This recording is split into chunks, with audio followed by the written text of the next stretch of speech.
රාවණ නාමය අපේ රටේ ඉතිහාසය ගවේෂණය කරන පිරිස් අතර මේ වන විට පෙරණ වූ විරූතරම් උද්‍යෝගයක් ඇතිකර තිබෙන මාතෘකාවක් බවට පත්ව තිබී. ඉතින් අද අපි කතා කරන්න යන්නේ රාවණා රජු ලොවට දායාද කළ වාද්‍ය භාණ්ඩය වන රාවණා හත්ත වීණාව ගැන. රාවණා හත්ත වීණාව යනු රාවණා රජුගේ මනෝභාවය, දැනුම සහ සංස්කෘතික උරුමය එකට ගැලපු අතිශය අගනා නිර්මාණයකි. එය ශ්‍රී ලාංකීය හා ඉන්දියානු සංස්කෘතික සම්බන්ධතාවයෙහි සජීව සංකේතයක් වන අතර අදටත් එහි නාදය සංගීතය හා ඉතිහාසය අතර දොලනය වන නාදයක් ලෙස ගැයෙයි. රාවණා හත්ත වීණාව රාවණා රජු ලෝකයට දායාද කළ අතිශය අගනා වාද්‍ය භාණ්ඩය. ශ්‍රී ලංකාව සහ ඉන්දියාව අතර පවතින පුරාණ සම්ප්‍රදායන්හි අති විශිෂ්ට ස්ථානයක් රාවණා රජුට හිමිවේ. ඔහුගේ නම ලෝකයේ විවිධ කතන්දර, ආගමික ග්‍රන්ථ සහ කලා නිර්මාණ තුළ විවිධ විදිහට දැක්වේ. එහෙත් රාවණ රජුගේ විද්‍යාත්මක හා කලාත්මක දායකත්වයේ පිළිබඳ සාපේක්ෂව අඩු ලෙස පරීක්ෂා කර ඇති අතර ඒ අතර විශේෂ ස්ථානයක් ගන්නා විෂයක් වන්නේ රාවණා හත්ත වීණාව යන නාමයෙන් හැඳින්වෙන වාද්‍යයයි. රාවණා හත්ත නම් මෙම සංගීත භාණ්ඩයේ පිළිබඳව මෑත කාලයේ ලංකාව තුළ කතිකාවතක් ගොඩනගන්න ලද්දේ සංගීතවේදී දිනේෂ් සුබසිංහ විසිනි. ඔහු විසින් මෙම සංගීත භාණ්ඩය භාවිත කරමින් සංගීත නිර්මාණ කිහිපයක්ද සිදු කොට ඇත. රාවණා හත්තේ ආරම්භය. පුරාකථවල සඳහන් වන පරිදි ශිව දෙවියන්ගේ උග්‍ර බැතිමතිකු වූ රාවණා රජු මහාදේව ශිවයන්ගේ දර්ශන මාත්‍රයක් දැක බලා ගැනීම සඳහා සිය මවගේ ඉල්ලීම පරිදි උග්‍ර තපසක නිරත වන ලදී. අවසානයේදී ශිව දෙවියන් ඔහු ඉදිරියේ ප්‍රාදුර්භූත වූ ඉන් මහත් ප්‍රබෝධයට පත්වී අතර සිය බාහුවේ නහර එළියටගත් රාවණා රජු වීණාවක් ආකාරයෙන් සකසා සිය අනෙක් අත භාවිතා කරමින් වාදනයක් ශිව දෙවියන්ට උපහාර පිණිස පැවැත්විය. ඉන් නිකුත් වූ නාදය රෞද්‍ර ස්වභාවයෙන් වූ නිසා ශිව දෙවියන් විසින් එම සංගීත නිර්මාණයට රෞද්‍ර වීණාව ලෙස නම් කළ බව කියවේ. එසේම ඇතැම් මූලාශ්‍රවලට අනුව රාවණා යනු සිය උග්‍ර බැතිමතාට ශිව දෙවියන් විසින් ලබා දෙන ලද නාමයයි.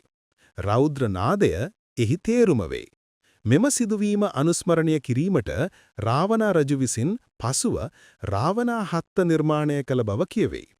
රාවණාගේ අත යන්න එහි තේරුමයි.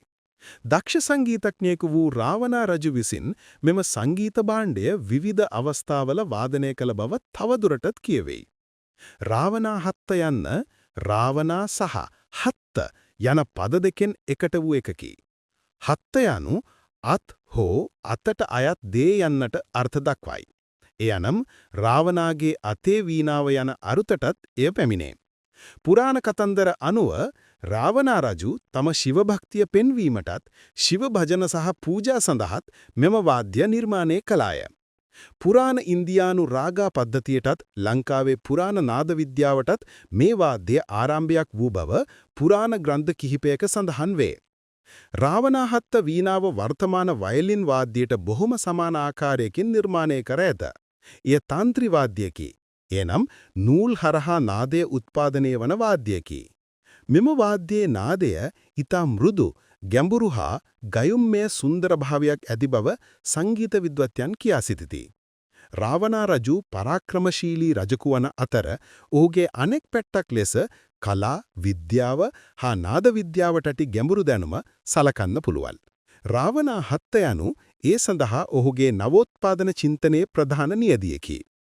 පුරාණ ශිව භක්ත කලා සම්ප්‍රදායන්හි සඳහන් වන විදියට රාවණා රජු තම වීණාව වාදනය කරමින් ශිවතාංජව නෘත්‍ය සඳහා නාදය සපයූ බවත් කියවේ. එබැවින් ඔහු වාද්‍ය නිර්මාණයේ පුරෝගාමියෙකු ලෙසද සැලකේ. බොහෝ සංගීත ඉතිහාසඥයන් විශ්වාස කරන්නේ රාවණා හත්ත වාද්‍ය මගින් පසුව රෙබෙබ්, සරාංගී හා අවසානයේ වයලින් වැනි තන්ත්‍රි වාද්‍යයන් විකාශනය වූ බවයි. ඉන්දියාවේ රාජස්ථාන ප්‍රදේශයේ භට් හා ලංගා සංගීත ශිල්පීන් අදටත් රාවණා හත්ත වාදනය කරති. ඔවුන් එය පරම්පරාගතව පවුල් මට්ටමින් උගන්වති. රාවණා හත්තය පමණක් සංගීත භාණ්ඩයක් නොවේ. එය ආගමික වටිනාකමක්ද රැගෙන සිටී. ශිව භක්තිය, ශබ්දය, නාදය සහ විශ්ව සංගීතය අතර සම්බන්ධය පිළිබඳ දර්ශනයක් ලෙසත් මෙය පෙන්වයි. නාද බ්‍රහ්ම අර්ථයෙන් සංගීතීය දෙවියන්ට ලංවන භාවයක් බව ඉන්දියානු සම්ප්‍රදාය මත පවතී. රාවණාහත්ය එහි ජීවමාන සාක්ෂියකි. අද කාලයේදී රාවණාහත්ය සංගීත ඉතිහාසය තුළ අග්ගනා සංගීතයක් ලෙස පමණක් නොව නවීන වාද්‍ය නිර්මාණකරුවන්ක ආදර්ශයක්ද වේ. ඇතැම් සංගීත ශිල්පීන් එය නව තාක්ෂණයන් සමග එකතු කර නව නාද රූප සොයාගෙන ඇත. ශ්‍රී ලංකාවේද කලාඥයන් සහ සංගීත පර්යේෂකයන් පුරාණ රාවණාහත්ය නවත ජීවමාන කිරීමේ උත්සාහ කරති. රාවණාහත්ත වීණාව යනු පුරාණ රාවණ රජුගේ බුද්ධිමත් කලාත්මක හා ආධ්‍යාත්මික හැඟීම් එකට ගැලපූ නිර්මාණයකි. එය ශ්‍රී ලංකාව සහ ඉන්දියාව අතර සංස්කෘතික සම්බන්ධතාවයේ සජීව සාක්ෂියක් වන අතර ලෝක සංගීතය තුළ පුරෝගාමී දායකත්වයක් දැක් වූ අමරණීය උරුමයකි.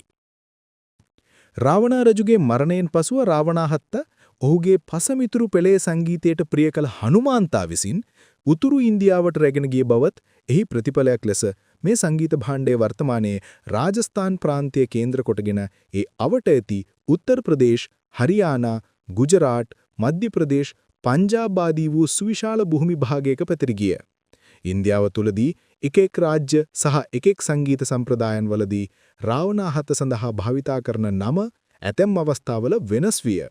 රෙග්දී, ගුජරී, පබිය, සාරංගී, රාවණියෝ ලෙස හඳුන්වන සංගීත භාණ්ඩ රාවණාහත්තට සමාන වූ ඒ ඇසුරෙන් නිර්මාණය කරගත් සංගීත භාණ්ඩ වේ.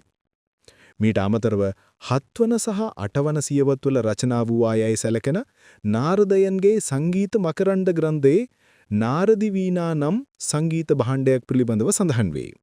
එසේම සාරංගදේවගේ සංගීත රත්නාකරයේ සඳහන් වන පිනාකි නම් වීණාවද රාවණාහත්තම බව ඒ පිළිබඳව පර්යේෂණ කළ විද්වත්හු පවසති.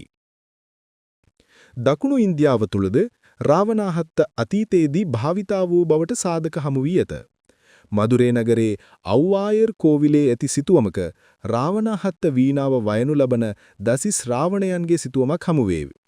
මෙම සිතුවමෙන් නිරූපිත රාවණාහත්ත සහ උතුරු ඉන්දියාවේ භාවිතා වන රාවණාහත්ත යම් යම් වෙනස්කම් සහිත වන බවද කියවේ.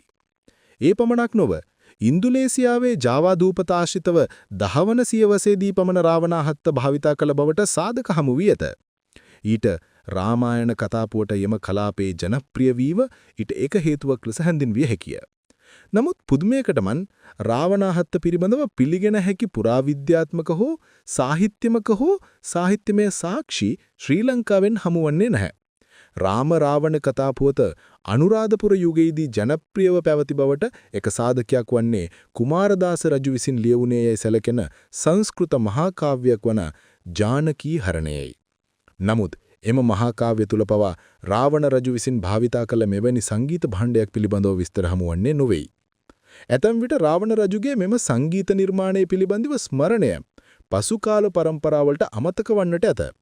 එසේත් නොමැත්නම් ඉන්දීය ජනතාවගේ පුරාකතාවලට පිවිසි රාවණා ඇසුරෙන් එම සංගීත භාණ්ඩය නම් කෙරෙන්නට ඇත. රාජස්ථානයේ රාවණාහත්ත ජනප්‍රියව පවතුනත් එය වාදනය කිරීම සඳහා භාවිතා වන්නේ රාම රාවණ කතාපුවත නොවීම තවත් එක් විශේෂත්වයයි. මෙම වාද්‍ය භාණ්ඩය වාදනය කරන ජන කොට්ටාසය භෝපාල ලෙස හැඳින්වේ. ඔවුන් මේ වාද්‍ය භාණ්ඩය වාදනය කරනු ලබන්නේ පබුජි කතාව නම් කතා ප්‍රවෘත්තියක් රඟ දැක්වීම සඳහායි. ඔවුන්ට අනුව පබුජි යනු කාන්දාරයට අධිපති දේවතාවක වන අතර ඔහු රාමායනයේ සඳහන් රාමකුමාරුගේ බාල සහෝදරයා වන ලක්ෂ්මණ කුමාරුගේ පුනර්භවයකි. පබුජි කතාවට පාදක වන්නේ පබුජි සහ ජින්ද්‍රාවෝ කිංජි අතර සිදුවන සටනයි. නමුත් මේ සටන රාමායනයේ සඳහන් රාවණ කතාපුවතට කිසිසේත්ම සමානාත්මිතාවයක් දක්වන්නේ නැහැ. රාවණාහත්ත වාදනය කරන බූපා ගෝත්‍රයේ වැසියෙක්. එම කතාවට අනුව පබූගේ 18 වන සියවසේ පමණ විසූ රතෝඩ් නම් රාජස්ථාන රාජවංශයට අයත් කුමාරයෙකි. ඔහු ඉපදුණු රාජ්‍ය කුඩා රාජ්‍යයක් වූ අතර දෙවියන්ගේ පුනර්භවයක් ලෙස උපත ලැබූ පබුජි තම රාජ්‍ය ආසන්නයේ තිබූ අනෙකුත් රටවල් තමන් යටතට ගත්තේ. නමුත් ඔහු හුදු ආක්‍රමණියෙකුට එහා ගිය ශ්‍රේෂ්ඨ මිනිසෙක් විය. කාන්තාවන්ට, ගවයන්ට සහ පහත් කුලවල ජනතාවට ඔහු ගැලවුම් කරුවෙකු බඳු විය. එසේම ස්වකීය රාජසභාව තුලද කුලහීන ජනතාවට උසස්යයි සම්මත කුලවලට සමාන ස්ථානයක් ලබා දීමට කටයුතු කළේය. රාජස්ථානීය බූපා ගෝත්‍රිකයෝ මේ ආකාරයට පබුජිගේ කතාවට මහත් ගෞරවයක් දක්වන නමුත් රාම රාවණා කතා ප්‍රවෘත්තියට ඔවුන් එතරම් වැඩසැලකිල්ලක් නොදක්වති. පබුජි වෙනුවෙන් ඔවුන් විසින් කෝවිල් ඉදි කළ ඇති අතර එම පූජාස්ථානවල රාවණා හත්ත වාදනය කරන පබුජිගේ රුවරැගත් සිතුවම් සහ කැටයම් දකින්නට ලැබී. බෝපා ගෝත්‍රිකයන් තැනින් තැනට සංචාරය කරමින් නැටුම් ගැයුම් ඉදිරිපත් කොට සිය ජීවිකාව සැරිකර ගනිති. එහිදී ඔවුන්ගේ ප්‍රධාන ආදායම් මාර්ගයක් වන්නේ ඉහත සඳහන් කළ ආකාරයට රාවණා හත්ත වාදනය කරමින් පබුජි කතාව ඉදිරිපත් කිරීමයි. එහිදී ඔවුන් විසින් අඩි 18ක් පමණ දී ඇති පබුජි කතාවේ විවිධ අවස්ථා නිරූපණය වන චිත්‍ර සටහන්ද ඉදිරිපත් කරති. කෙසේ නමුත් අද වන විට ඔවුන් විවිධ ගම්වල ස්ථීර පදිංචියට යොමු වී යටත් සිය උරුමය වන රාවණා හත්ත වාදනය කිරීම අමතක කොට නොමැත. රාවණා හත්ත සංගීත භාණ්ඩයේ ස්වභාවය සහ ඒ හා බැඳී ජනප්‍රවාද පිළිබඳ වාදනය කළ ඇතැම් විද්වතුන්ගේ මතය වන්නේ එය වයලීන ප්‍රෝලේ ආදිතම සමාජිකයා බවයි. රාජස්ථානයේදී රාවණා හත්ත සකස් කර ගැනීම සඳහා පුල්කටු, එළුහම සහ බට භාවිතා වේ. ඇතම් තැන්වලදී මේ සඳහා වඳුරුහමක්ද භාවිතා වේ. තත් සඳහා ස්වභාවික එළුවන්ගේ සහ බැටළුවන්ගේ කෙඳී භාවිතා වන අතර මෑතකාලීනව සැහැල්ලු ලෝහද අශ්වයන්ගේ වල්ගාවලින් ලබාගන්නා කෙඳීද යොදාගනු ලබයි. මෙවැනි ප්‍රාථමික සංගීත භාණ්ඩ බොහෝ රටවල දකින්නට ලැබුණද රාවණා හත්ත පෙන්වන විශේෂත්වය වන්නේ එය අලුවකින් වාදනය කිරීමයි.